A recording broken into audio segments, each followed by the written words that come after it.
All right, let's get right into it. In the summer of 2026, we saw something absolutely extraordinary in modern maritime warfare. Today's explainer is going to provide a professional, deep-dive breakdown of a massive shift in global geopolitics.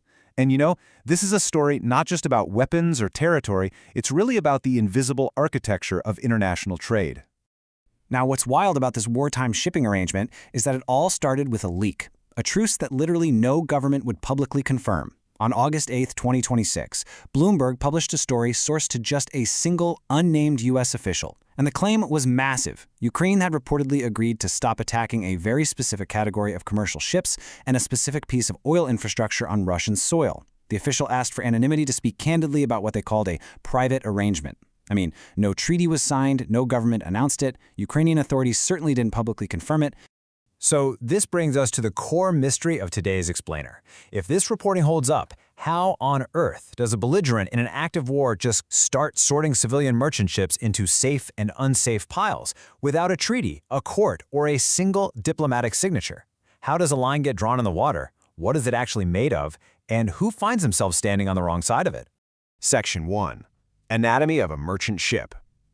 To really grasp the mechanics of this conflict, we first need to quickly deconstruct the vocabulary of modern global shipping.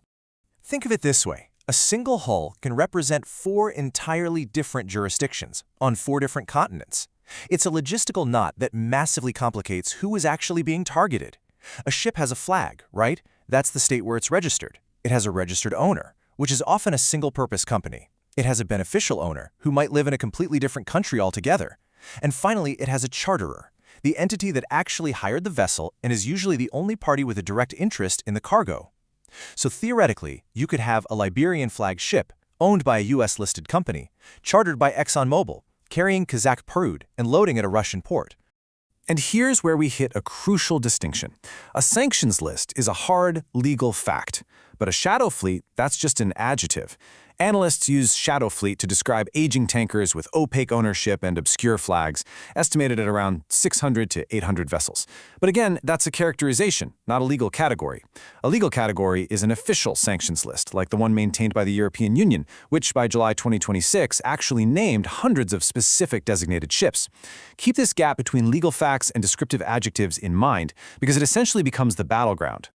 Moving on to Section 2, the campaign and claims.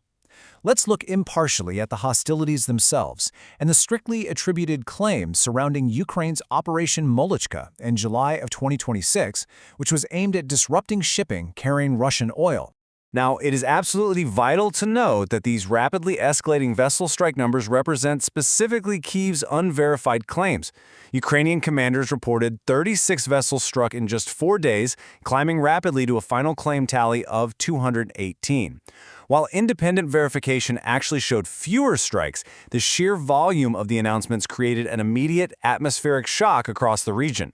Presenting the other side of this, Moscow reacted sharply. Russian Foreign Minister Sergei Lavrov labeled these strikes terrorism, and Foreign Ministry spokeswoman Maria Zakharova accused Kyiv of actively seeking to destabilize world oil markets. At the same time, the International Maritime Organization, the IMO, stepped in and condemned the attacks on merchant shipping, heavily emphasizing the strict neutral status of civilian seafarers. Crew members were harmed in these waters, so the human cost here was an undeniable reality of the campaign. Section 3, the pipeline caught in between. This is where physical infrastructure shows us that simple, two-color geopolitical maps just completely fail to capture reality. Breaking down this data reveals something fascinating. There's absolutely no side of the war that this pipeline is actually on. The Caspian Pipeline Consortium, or CPC, runs nearly 1,000 miles from Kazakhstan all the way to a marine terminal on Russia's Black Sea coast. Look at this ownership stack. You've got the Russian Federation and Transneft at 31% sure, but right next to them, Kazakhstan at nearly 21%, America's Chevron at 15%, Lukoil, Mobal, and even a Rosneft Shell vehicle. It is a wildly tangled web of international equity. To put the geometry of this conflict into perspective, consider this. Over 80% of the crude flowing through this pipe is Kazakh. That represents more than 80% of Kazakhstan's total oil exports. We're talking about 1.5 million barrels a day. That's roughly 2% of the entire world's supply. So it's Kazakh oil moving in Western chartered ships, flying third country flags, loading on Russian territory and mostly bound for the European Union. Section 4. Insurance as the real weapon. Because it wasn't just military force altering the landscape here, the invisible engine of this whole story was a financial mechanism. The real catalyst? War risk port call cover doubled to 2% of a ship's total hull value. Now, marine insurance is quoted voyage by voyage, meaning underwriters can reprice it the exact second they feel nervous. In late July, those quotes spiked. Just to put that 2% into perspective, for a $100 million ship, underwriters were demanding a staggering $2 million premium up front just to make a single port call. The financial shockwave from that was, well, immediate. Freight costs on the route from the CPC terminal out to Augusta in the Mediterranean surged almost overnight, from an index of WS230 to WS530. To translate that into real money, we're talking a jump to roughly $400,000 per day in freight costs. But honestly, it wasn't just the skyrocketing costs. It was the sheer unpredictability. Between July 17th and 30th, 5 Western-affiliated tankers were reported struck at or near the CPC terminal. That included the Nordic Zenith, which was a Liberian-flagged vessel owned by a U.S.-listed company and chartered by ExxonMobil.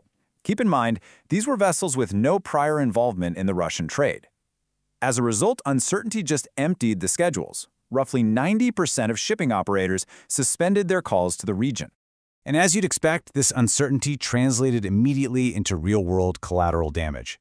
With ships flat-out refusing to load, Kazakhstan actually had to slash its oil production by 14% in July just to keep their onshore storage tanks from literally overflowing. Loadings at the CPC terminal plummeted by 62%. So this wasn't just a battlefield casualty, this was extreme commercial pain landing heavily on third parties who weren't even fighting in the war. Which brings us to Section 5, a new unwritten order. This massive, honestly unsustainable commercial pain leads us directly to the unprecedented resolution we saw in early August. So, here are the specific criteria of the private arrangement reportedly brokered between U.S. and Ukrainian officials to protect commercial shipping. According to the leak, a ship would not be targeted if it met 3 unwritten rules.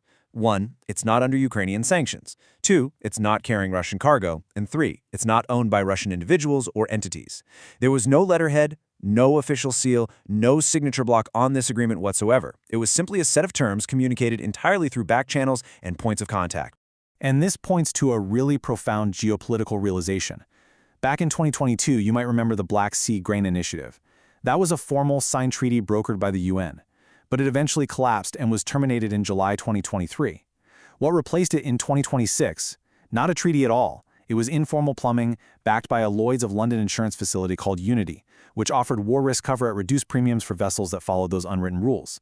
The formal instrument failed completely, but the informal market understanding, that actually survived. Which leaves us with this final, provocative thought to wrap up our explainer. An unwritten line in the water successfully restored insurance and safe passage for a very specific category of ships while completely abandoning the rest. The aging, opaquely owned shadow fleet was now officially consigned to a target list with no protector and no flag state to appeal to. A line was drawn through a global merchant fleet without a signature, a court, or a single treaty. So I have to ask you, as modern warfare increasingly intersects with global finance, when a war starts sorting civilian ships into safe and unsafe categories, who really gets to hold the pen? Thanks for joining me on this explainer, and I highly encourage you to keep questioning the invisible forces shaping our world.